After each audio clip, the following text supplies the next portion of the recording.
Journal universitaire et magazine qui vous donne les informations de toutes les institutions de l'enseignement supérieur et universitaire du pays. Mesdames et messieurs, le plaisir est pour moi de vous retrouver devant vos postes téléviseurs. Bienvenue.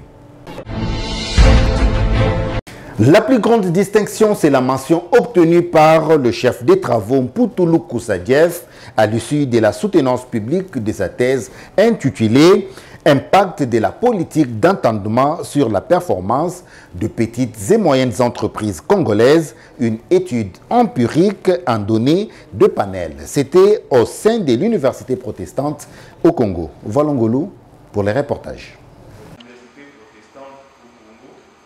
C'est devant un jury constitué d'éminents professeurs que le chef des travaux Mpoutoulou Koussadiev a soutenu publiquement sa thèse de doctorat intitulée « L'impact de la politique d'endettement sur la performance des petites et moyennes entreprises congolaises », une étude empirique en données des panels.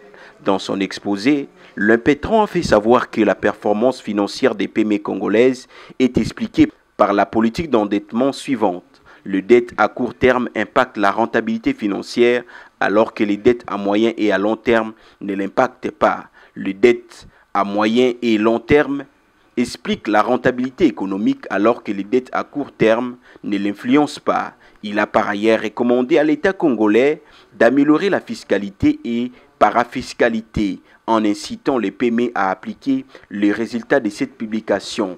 Au PME, il a recommandé de choisir et appliquer une politique d'endettement composée des dettes à court terme, de la taille de l'entreprise et de la tangibilité d'actifs et des crédits fournisseurs. Pour ne citer que cela, après les jeux de questions et réponses entre les thésards et les membres du jury, puis la délibération à huis clos, le professeur Mvoudi Matingu, président du jury, a fait savoir que le chef des travaux Mpoutoulou Koussadiev a réussi à l'ensemble de l'épreuve avec la mention « la plus grande distinction ». Après délibération à huis clos, le jury a pris la décision suivante. M. Mpoutoulou Koussadiev a réussi à l'ensemble de l'épreuve avec la mention « la plus grande distinction ». Toge, TOC et un signe de l'université protestante au Congo lui ont été accordés par le professeur révérend Raymond Angendou, secrétaire général académique de l'UPC, au nom du professeur révérend Robin Quim, recteur de l'UPC empêché. Ceci pour la jouissance de son nouveau titre de docteur à thèse en administration des affaires. Motif de joie pour le lauréat qui a placé un mot. Mon mot de la fin, c'est la gratitude, puisque j'ai été encadré durant 9 ans. Durant 9 ans ici à l'université protestante au Congo. Nous sommes passés par des colloques, nous sommes passés par des séminaires et ainsi de suite.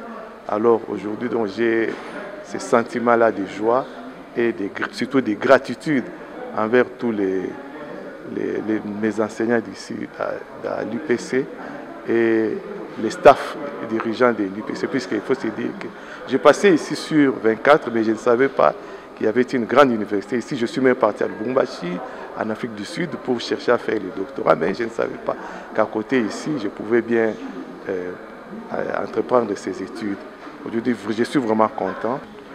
Comme recommandation, j'ai d'abord fait des recommandations à l'État congolais d'utiliser ce travail de recherche pour qu'il améliore sa fiscalité et sa parafiscalité en vulgarisant les résultats de ces travaux par les structures appropriées qui prennent en charge les petites et moyennes entreprises ici en RD Congo. Aux actionnaires, j'ai recommandé le modèle de rentabilité financière et aux autres bailleurs de fonds, j'ai recommandé le modèle de rentabilité économique à partir de la politique d'endettement des PME congolaises.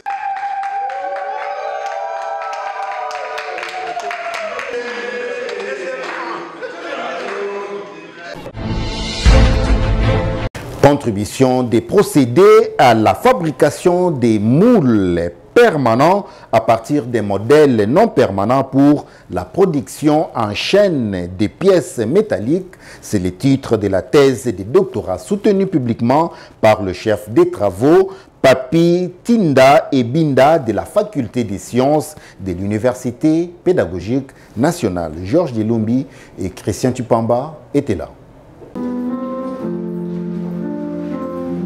Face aux éminents professeurs, le chef des travaux, Papi Ayinda, de la faculté des sciences, département de physique et sciences appliquées, a stipulé que cette thèse de doctorat qu'il soutient publiquement se concentre sur la contribution au procédé à la fabrication de moules permanents à partir des moules non permanents pour la production en chaîne des pièces métalliques. Cependant, l'état de l'art de la fonderie a été analysé, définissant le processus de coulage des métaux dans le moule, tout en soulignant l'importance de la précision et de la réduction des travaux de finition. Ensuite, une distinction a été établie entre la fonderie sur modèle pour petite série et la fonderie en série pour grande production, en abordant les matériaux, des procédés des moules et des règles de tracé. Une approche méthodologique a été adoptée pour la conception des pièces, incluant la fabrication des modèles en bois et des moules non permanents, menant à la création des moules permanents pour la production de prototypes.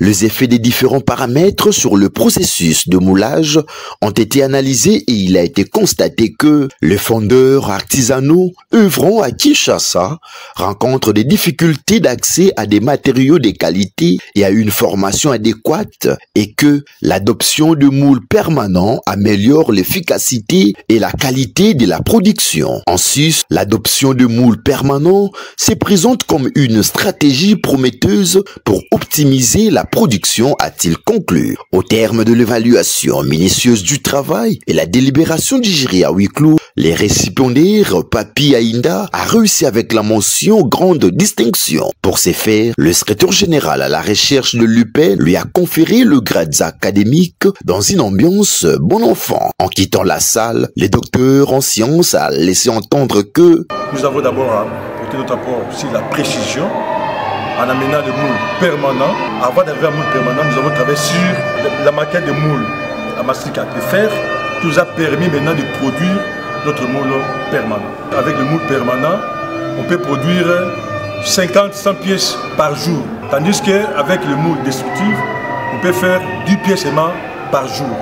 Mais ce que nous avons apporté comme contribution va aider maintenant les fondeurs là, de commencer à produire plusieurs pièces par jour en série. Si même le gouvernement peut nous donner des moyens afin que nous puissions produire plusieurs moules en chaîne ou en série de pièces métalliques. Donc nous sommes disposés pour le faire.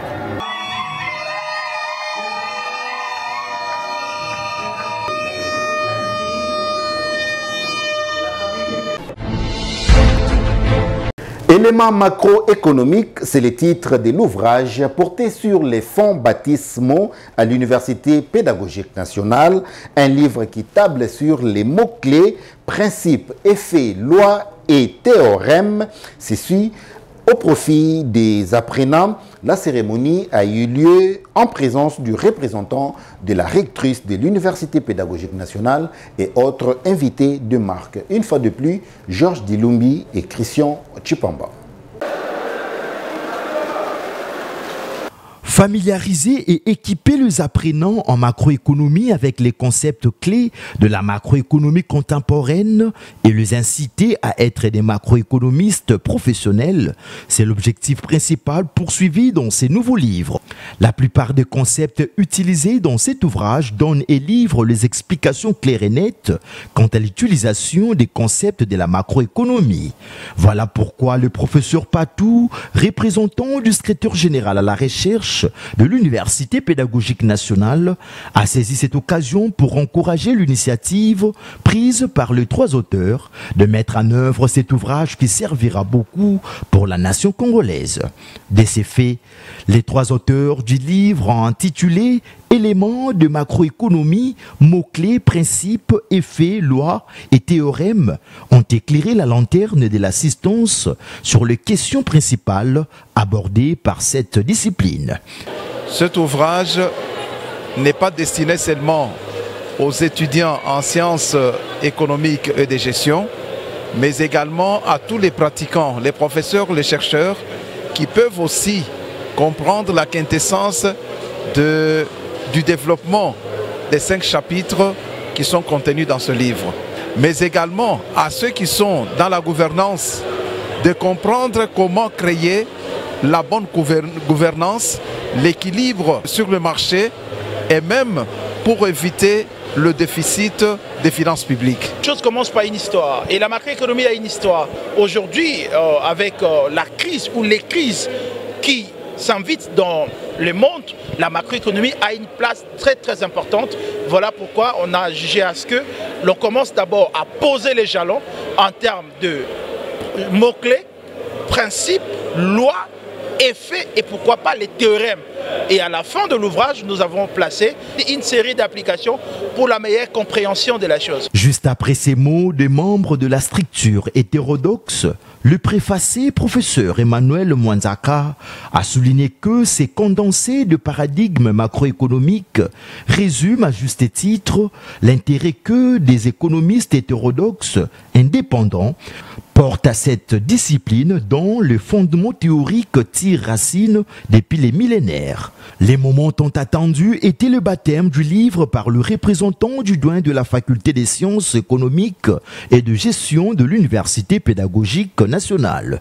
Je te baptise au nom de Dieu le Père, le Fils et le Saint-Esprit, pour que Dieu longue vie, prospérité et succès. Que les auteurs de cet ouvrage ne soient jamais oubliés et qu'ils ne tombent jamais dans les oubliettes, à jamais sur le plan scientifique.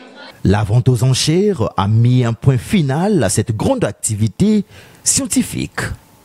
Je vous achète 5 ouvrages. Poursuivons ces journaux par ces communiqués qui nous parviennent de la Haute École de Commerce de Kinshasa. Communiqué officiel. Réaction de la Haute École de Commerce de Kinshasa aux propos diffamatoires diffusés sur les réseaux sociaux. La Direction générale de la Haute École de Commerce de Kinshasa tient à réagir avec le sens des responsabilités qui la caractérisent aux récentes allégations diffusées sur les réseaux sociaux et certains canaux non officiels émanant manifestement d'individus perturbés par l'instauration d'une gouvernance fondée sur la transparence, la rigueur et l'orthodoxie. Ces attaques infondées, s'inscrivant dans une logique de désinformation, visent à discréditer les efforts considérables engagés par l'actuelle équipe dirigeante sous l'autorité du professeur Nyonsaba Sebigunda Edson, directeur général. Leur caractère diffamatoire reposant sur des affirmations non vérifiées traduit une volonté délibérée de nuire à l'image de l'institution et à la réputation de ses animateurs. Contrairement aux insinuations véhiculées, aucun rapport d'audit officiel émanant du ministère de l'Enseignement supérieur et universitaire n'a mis en cause la gestion actuelle de la Haute École de Commerce de Kinshasa. À ce jour, aucune notification d'irrégularité ni observation administrative formelle n'a été adressée au comité de gestion. Il apparaît donc clairement que les propos diffusés relèvent d'une manipulation orchestrée dénuée de toute valeur institutionnelle et ne saurait engager la responsabilité de l'institution. Par ailleurs, les accusations selon lesquelles le directeur général chercherait à entraver un supposé rapport ou à mener une campagne de dénigrement contre Madame la ministre de l'ESU relèvent d'une stratégie malveillante sans fondement visant à s'aimer le doute dans l'opinion publique. Le directeur général, en étroite collaboration avec l'ensemble du comité de gestion, demeure pleinement engagé dans la mise en œuvre de réformes structurelles du sous-secteur de l'ESU, conformément à la vision du président de la République, son Excellence Félix-Antoine Tshisekedi Tshilombo, grand chancelier des universités, porté avec détermination par Madame la ministre de l'Enseignement supérieur et universitaire. Les priorités actuelles de la direction générale s'articulent notamment autour de la transformation numérique de l'institution, de l'élévation des standards académiques, de l'amélioration continue des conditions d'études, en conformité avec les normes internationales des qualités en éducation supérieure. La Haute École de Commerce de Kinshasa rappelle que la critique, lorsqu'elle est constructive, peut enrichir la gouvernance. Toutefois, les tentatives de sabotage, le propos calomnieux et la désinformation organisée feront l'objet de poursuites appropriées conformément aux dispositions légales en vigueur. Les comités de gestion se réservent le droit de prendre toutes les mesures nécessaires pour identifier, exposer et traduire en justice les auteurs et complices de ces manœuvres de déstabilisation dans le strict respect de l'état de droit et de la rigueur institutionnelle. Fait à Kinshasa le 29 avril 2025, la cellule de communication. Parlons de la conférence organisée par l'Institut national du bâtiment et des travaux publics en collaboration avec l'Université polytechnique de Madrid, placée sous le thème « Les constructions souterraines comme gage de la congestion, de la circulation et de sécurité de piétons dans la ville de Kinshasa ». L'activité a eu lieu dans la salle de conférence du ministère des Affaires étrangères. Laetitia Kapinga et Jérès Landou étaient là.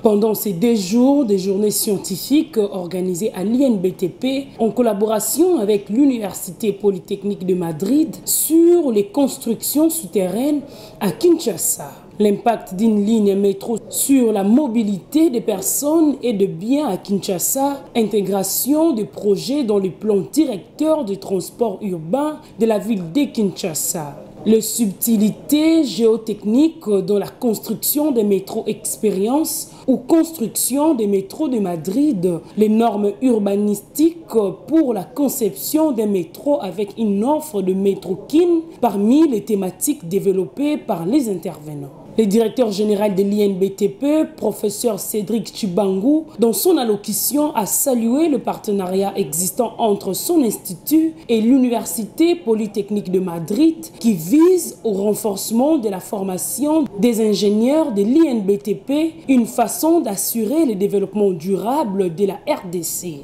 Notre engagement dans l'attitude audacieuse de pouvoir chaque instant penser avec tous les enseignants de l'INBTP, mais aussi avec les étudiants, afin que chaque jour de notre vie puisse être destiné à étudier, analyser les problèmes de notre société. L'INBTP pense que ce pays doit aller de l'avant et l'INBTP est prêt à accompagner ce développement. Et je pense qu'aujourd'hui, nous avons compris. Il y a certaines vérités qui ont été révélées ici que nous ignorons. Les doutes que nous avions avant de commencer cette séance, comment on va traverser les cours d'eau de Kinshasa avec les constructions souterraines? Comment est-ce qu'on va garantir l'énergie pour notre matériel roulant? Comment est-ce qu'on va sécuriser les piétons à partir de toutes ces constructions?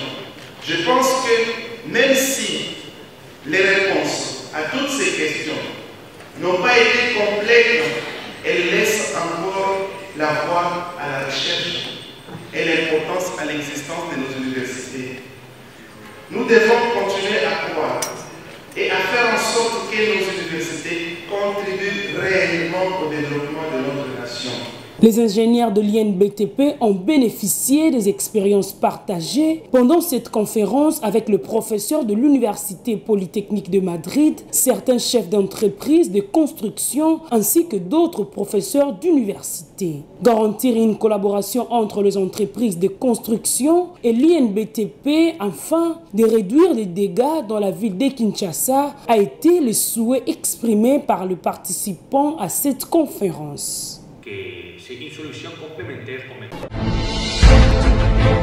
Parlons à présent de l'atelier organisé par l'ANAPI pour répondre à la demande de l'association sans but lucratif Action pour le développement durable APLDD pour formaliser les activités des femmes. La cérémonie a eu lieu dans la salle de l'hôtel Sultani avec comme objectif octroyer les registres de commerce et des crédits immobiliers RCCM en sigle aux femmes restauratrices des collectivités. Magloire Landou et Blaise Boucha pour plus d'explications.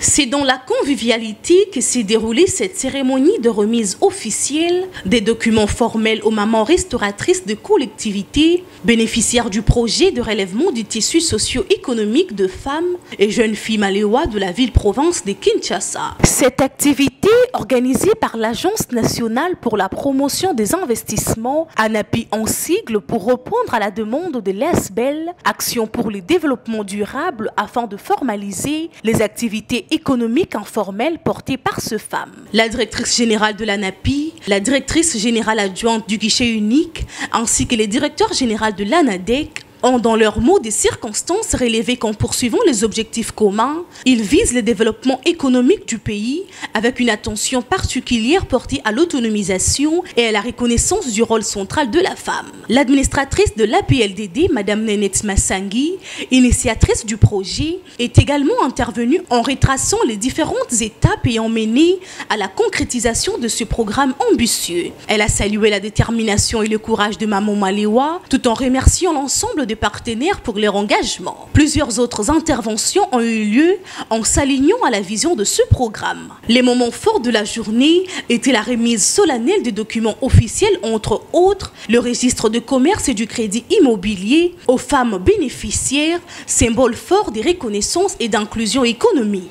Pour clore la cérémonie, Mme Nénette Massangi, l'administratrice de l'APLDD, la DGA du guichet unique et création d'entreprises, ainsi que la directrice générale de l'ANAPI se sont exprimées en ces termes. Pour nous, aujourd'hui, c'est l'étape summum, parce qu'on n'a pas commencé maintenant.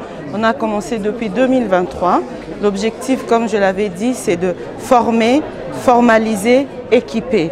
Donc l'étape qui reste à l'heure actuelle, c'est équiper toutes ces femmes avec des matériels durables. Nous sommes d'autant plus très contentes parce que l'ANADEC nous a assuré qu'il pourra nous accompagner à pouvoir installer ces femmes dans une cuisine équipée, contrôlée et leur faire quitter la rue parce que ça c'est notre cheval de bataille. Nous voulons désencombrer les rues, participer à l'assainissement et surtout offrir les repas qui sont sains, contrôlés pour participer à la santé communautaire. Le projet était tellement une belle initiative que nous ne pouvons que le soutenir. Le guichet unique de création d'entreprise est une des réformes les plus réussies du gouvernement de la République et dans ce cadre-là, pour inciter les entrepreneurs à pouvoir formaliser leurs activités. C'est vraiment un devoir et nous sommes battus. Nous avons fait tout ce qu'il fallait pour offrir à nos mamans Malewa les possibilités de pouvoir créer leurs entreprises au délai du guichet unique et au coût du guichet unique de création d'entreprise. D'abord, les impressions de la journée d'aujourd'hui, c'est que pour nous, c'est une réussite. Une réussite pourquoi? Parce qu'on a réussi à réunir plusieurs structures étatiques comme privées qui sont dans l'écosystème entrepreneurial. Alors, comment ça a débuté? Il y a quelques mois, nous avons reçu la demande de l'ASBL Action pour le développement durable, dont la présidente est ici avec moi, Mme Nénette Massangi. Ils se sont rapprochés de l'ANAPI pour solliciter notre accompagnement pour la formalisation des activités culinaires des dames restauratrices, on va dire, de collectivités, communément appelées les Mamans Malewa. Donc la première porte a été celle de l'ANAPI. On a reçu la demande de madame qui accompagnait une soixantaine de femmes restauratrices. La deuxième porte a été celle du GUS, le guichet unique de création d'emploi. On est allé vers GUS, qui est une structure sœur, pour formaliser cela. Et Dieu merci, on a été vraiment accompagnés sur tous les plans par le GUS pour formaliser les activités. Donc aujourd'hui, nous célébrons justement la formalisation des activités de ces mamans qui quittent le secteur informel pour intégrer l'économie formelle. Cette activité couronnée de succès s'est achevée par une photo de famille.